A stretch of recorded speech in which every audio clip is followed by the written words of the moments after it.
আসসালামু আলাইকুম। সংবাদে আপনাদের সবাইকে স্বাগত জানাচ্ছি। আমি ফিরোজ তোহা। শুরুতেই সংবাদ শিরোনাম। পুরোদমে ইরান, ইসরায়েল, ফিলিস্তিন যুদ্ধ চলছে।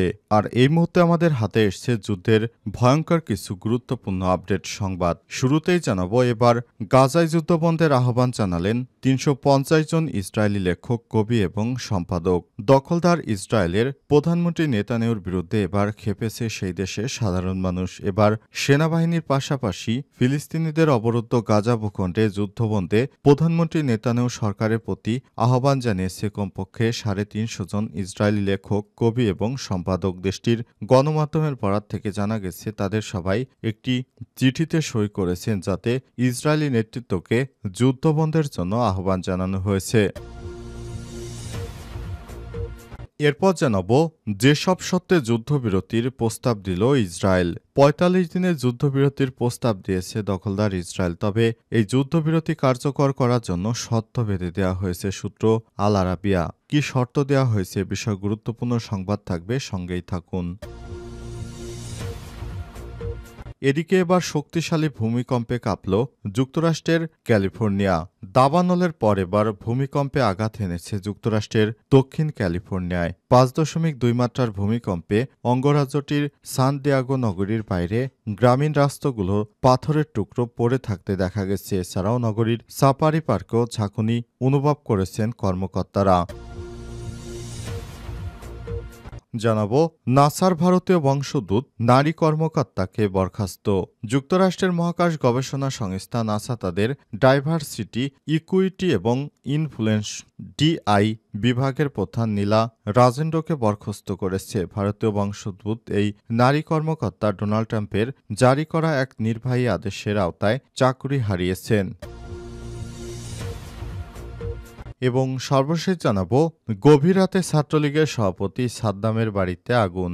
গভীর রাতে নিষিদ্ধ সংগঠন ছাত্রলীগের কেন্দ্রীয় সভাপতি সাদ্দাম হোসেনের বাড়িতে অগ্নিকাণ্ডের ঘটনা ঘটেছে। গত দিবাগত রাত ১টার দিকে পঞ্চগড়ের আটোয়ারির বলরামপুর ইউনিয়নের দক্ষিণ সাতখামার এলাকায় সাদ্দামের গ্রামের বাড়িতে আগুন লাগে। খবর পেয়ে দ্রুত ঘটনাস্থলে পৌঁছে ফায়ার সার্ভিসের ২টি ইউনিট প্রায় ১ ঘণ্টার চেষ্টা চালিয়ে আগুন নিয়ন্ত্রণে নেন। তবে আগুনের সূত্রপাত কোথা থেকে হয়েছে তা নিশ্চিত হতে পারেনি ফায়ার সার্ভিস। ফায়ার সার্ভিস জানায়, রাতে সাদ্দাম হোসেনের গ্রামের বাড়ি সংলগ্ন একটি ধানের খড় এবং খড়ি রাখার ঘরে আগুন লাগার খবর পেয়ে ঘটনাস্থলে পৌঁছে প্রায় ১ ঘণ্টা চেষ্টায় আগুন নিয়ন্ত্রণে আসে। তবে এই ঘটনায় এখনও সন্দেহজনক কিছু পাওয়া যায়নি। প্রিয় দর্শক, এতক্ষণ শুনছিলেন সংবাদ শিরোনাম, এবারে বিস্তারিত। তবে তার আগে বন্ধুরা, অনুরোধ থাকবে সংবাদটিতে একটি লাইক দিন। এই চ্যানেলে আপনি নতুন হয়ে থাকলে আমাদের সংবাদটি দেখতে দেখতে চ্যানেলটি সাবস্ক্রাইব করে রাখুন। কমেন্ট করে বন্ধুরা আপনার মূল্যবান মতামত জানিয়ে দিন আপনি বিশ্বের কোন দেশ থেকে বা বাংলাদেশের কোন স্থান থেকে আমাদের সংবাদটি দেখছেন এবং শুনছেন। আর বন্ধুরা, গাজা যুদ্ধে আপনি যদি নিরীহ ফিলিস্তিনিদের ভালোবেসে থাকেন, কমেন্টে ইয়েস লিখে বিশ্ববাসীকে জানিয়ে দিন। এই সংবাদটি আপনার সোশ্যাল মিডিয়া, ফেসবুকে বন্ধুদের মাঝেও শেয়ার করে দিন, যাতে করে তারাও আমাদের এই লেটেস্ট আপডেট সংবাদগুলো জানতে পারে। এবারে বিস্তারিত।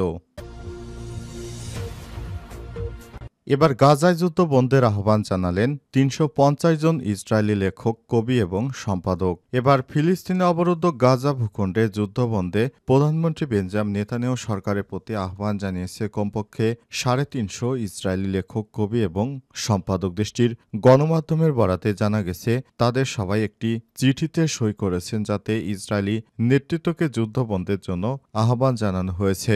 চিঠিতে স্বাক্ষরকারীরা প্রধানমন্ত্রী নেতানিয়াহুর বিরুদ্ধে ব্যক্তিগত রাজনৈতিক স্বার্থে যুদ্ধ দীর্ঘায়িত করার অভিযোগ আনেন।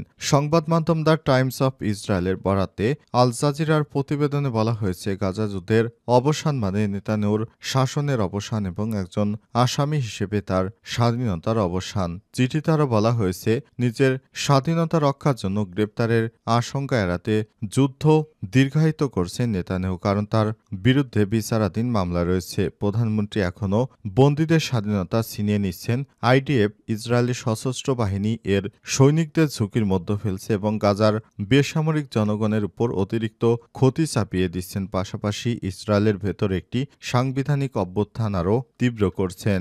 এর আগে ইসরায়েলি সামরিক বাহিনী এবং বেসামরিক নাগরিক সমাজের মধ্যে ক্রমবর্ধমান একটি অংশ নেতানিয়াহু সরকারের প্রতি যুদ্ধবন্ধের আহ্বান জানিয়ে আসছে।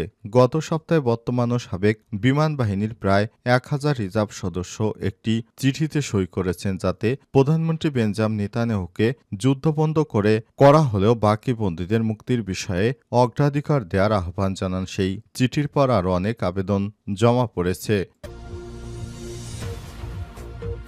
যেসব সত্ত্বে যুদ্ধবিরতির প্রস্তাব দিল ইসরায়েল। ৪৫ দিনের যুদ্ধবিরতির প্রস্তাব দিয়েছে ইসরায়েল, তবে এই যুদ্ধবিরতি কার্যকর করার জন্য শর্ত বেঁধে দেওয়া হয়েছে। সূত্র আল আরাবিয়া আজ এই তথ্য নিশ্চিত করেছে ফিলিস্তিনের স্বাধীনতাকামী সশস্ত্র সংগঠন হামাস। হামাস বলছে, যদি তারা গাজায় আটক বাকি জিম্মিদের মধ্যে অর্ধেক মুক্তি দেয় তাহলে ৪৫ দিনের জন্য যুদ্ধবিরতিতে সম্মত হবে ইসরায়েল। মিশরীয় মধ্যস্থতাকারীরা এই প্রস্তাব পাশ করিয়েছে। হামাসের একজন ঊর্ধ্বতন কর্মকর্তা এএফপিকে বলেছেন, ইসরায়েল গাজা যুদ্ধের সমাপ্তি নিশ্চিত করতে ফিলিস্তিনি সশস্ত্র গোষ্ঠীকে নিরস্ত্র করারও দাবি করেছিল, কিন্তু এটি একটি লাল রেখা অতিক্রম করেছে। ২০২৩ সালের ৭ অক্টোবর ২৫১ জনকে জিম্মি করেছিল হামাস। এর মধ্যে এখনও ৫৮ জনকে আটক রাখা হয়েছে, যার মধ্যে ৩৪ জন মৃত বলে দাবি করেছে ইসরায়েলি সামরিক বাহিনী। হামাস নেতাদের যুদ্ধবিরতির প্রস্তাব পর্যালোচনা করছেন।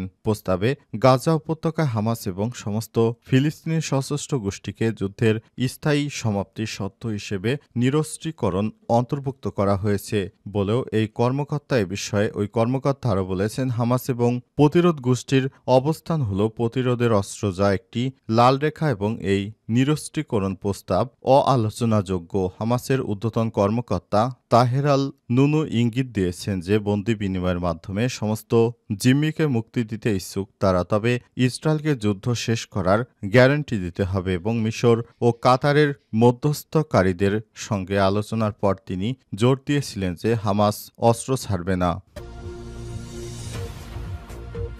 শক্তিশালী ভূমিকম্পে কাঁপল যুক্তরাষ্ট্রের ক্যালিফোর্নিয়া। ভূমিকম্পে আঘাত হেনেছে যুক্তরাষ্ট্রের দক্ষিণ ক্যালিফোর্নিয়ায়। ৫.২ মাত্রার ভূমিকম্পে অঙ্গরাজ্যটির সান দিয়েগো নগরীর বাইরে গ্রামীণ রাস্তাগুলোতে পাথরের টুকরো পড়ে থাকতে দেখা যায়। এছাড়াও নগরীর সাফারি পার্কে ঝাঁকুনি অনুভব করেন কর্মকর্তারা, তবে কোনো আহত বা বড় ধরনের ক্ষয়ক্ষতির খবর পাওয়া যায়নি। মঙ্গলবার ১৫ এপ্রিল এই তথ্য নিশ্চিত করেছে বার্তা সংস্থা এপি। মার্কিন ভূতাত্ত্বিক জরিপ অনুসারে ভূমিকম্পে স্থানীয় সময় সোমবার সকাল 10টা 8 আঘাত আনে। এটি সান দিয়েগো কাউন্টিতে কেন্দ্রীভূত হয়েছিল প্রায় ১৫০০ জন লোকের একটি পাহাড়ি শহর জুলিয়ান থেকে মাত্র কয়েক মাইল ৪ কিলোমিটার দূরে। ভূমিকম্পটি লস অ্যাঞ্জেলেস কাউন্টির উত্তরে প্রায় ১২০ মাইল ১৯৩ কিলোমিটার দূরে অনুভূত হয়েছিল। এরপর বেশ কয়েকটি আপরাশ শক হয়। জুলিয়ানে ১৮৭০-এর দশকে পরিচালিত একটি প্রাক্তন সোনার খনির মালিক পল নেলসন বলেছেন, আমি ভেবেছিলাম সিঙ্গল পেন জানালাগুলো ফাটতে চলেছে, কারণ সেগুলো বেশ ভালোভাবে কাঁপছিল। উপরের দোকানের কাউন্টারে থাকা কিছু ছবির ফ্রেম ঝাঁকুনিতে পড়ে গেছে, কিন্তু পর্যটকরা যে সুড়ঙ্গগুলো ঘুরে দেখতে পারেন তার কোনো ক্ষতি হয়নি। এর আগে রোববার ভূমিকম্পে আঘাত হানে বলে জানান তিনি। নাসার ভারতীয় বংশোদ্ভূত নারী কর্মকর্তাকে বরখাস্ত। যুক্তরাষ্ট্রের মহাকাশ গবেষণা সংস্থা নাসা তাদের ডাইভার্সিটি, ইকুইটি এবং ইনফ্লুয়েনশন ডিআই বিভাগের প্রধান নীলা রাজেন্দ্রকে বরখাস্ত করেছে। ভারতীয় বংশোদ্ভূত এই নারী কর্মকর্তা ডোনাল্ড ট্রাম্পের জারি করা এক নির্বাহী আদেশের আওতায় চাকরি হারিয়েছেন। ওই আদেশে যুক্তরাষ্ট্র জুড়ে ডিআই কর্মসূচি বন্ধের নির্দেশ দেওয়া হয়েছিল এবং এসব প্রকল্পে নিযুক্তদের বরখাস্ত করতে বলা হয়েছিল। আজ এক প্রতিবেদনে এই তথ্য জানিয়েছে ভারতীয় সংবাদ মাধ্যম এনডিটিভি।